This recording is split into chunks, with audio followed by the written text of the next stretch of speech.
Hey guys, welcome back to LastWordOnSports.com's official YouTube channel. I want to talk baseball today, specifically about the big contracts and whether or not we at Last Word on Sports feel it's worth it. Before I start though, I wanted to let you know this article was written actually by the guy who covers baseball for our website. His name's Grant, and you can follow him at LastWordGrant on Twitter. Okay, let's dive right in.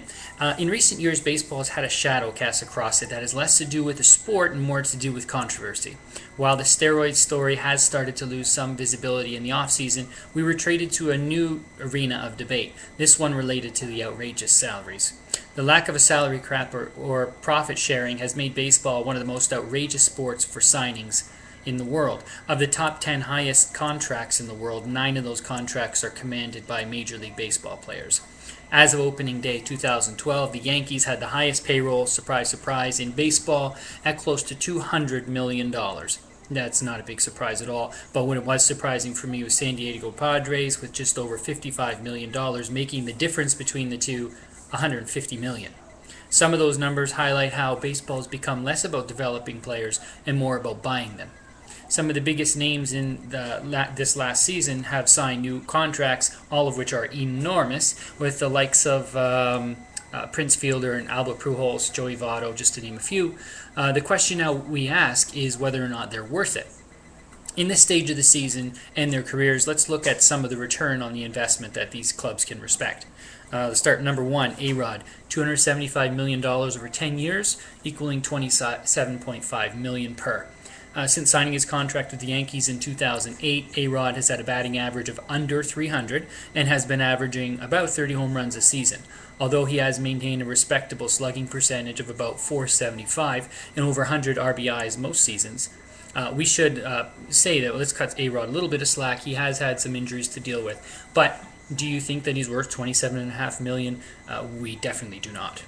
Number two, Albert Pujols, $240 million over 10 years, $24 million per.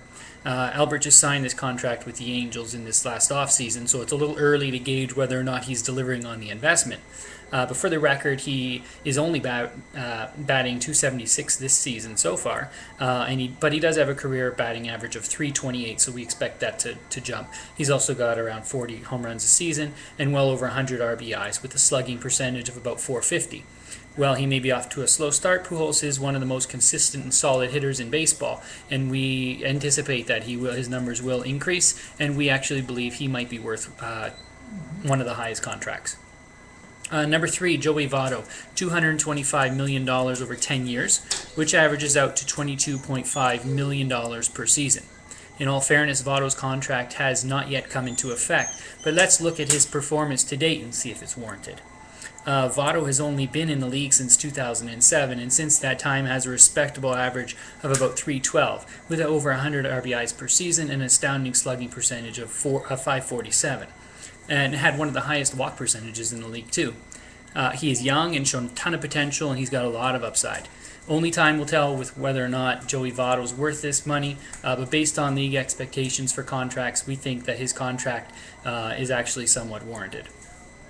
Number four, Prince Fielder, $214 million over 9 years, which equals $23.7 million per season. Fielder was signed as a hitman, and that's pretty much all he does. He has an average of about 35 home runs per season and an average of under 300,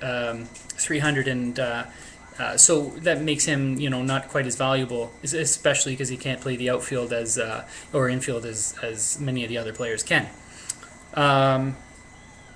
But he is off to a good start this season with an average of about .354. But whether or not he's worth $20 million per season, we actually think that he may be one of the most overrated players based on the huge contract that he just received.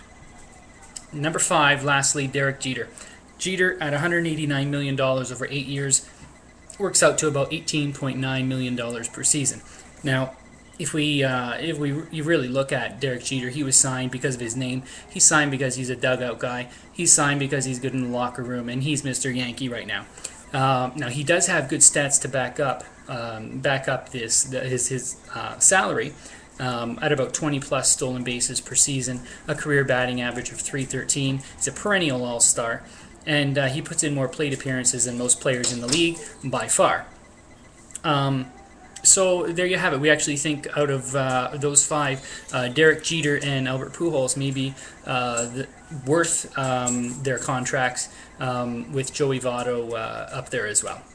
Now, one point we do find interesting is that there's no pitchers on the list. Now, there are high-paid pitchers in Roy Halladay and Cliff Lee, but most of the top paid players are hitters.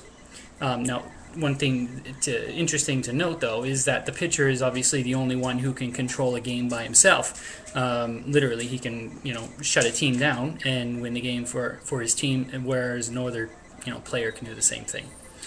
At any rate, we think some of these stats underscore the need for a salary cap in baseball. Teams with smaller payrolls can't compete at the same level as the New York Yankees, Boston Red Sox, LA Dodgers, etc. And it causes people to become disenfranchised with the sport, and the sport loses its integrity. It becomes less about sport and more about business. So when a sport is making headlines, it should be due to remarkable achievements in physical and mental performance, not because of money or steroids. We just hope that one day baseball can return to the days where achievement and skill and not money are rewarded. And that is the last word. Hey guys, head over to the website, lastwordonsports.com, and follow us on Twitter at LastWordMike, at LastWordGrant. Okay guys, have a good one.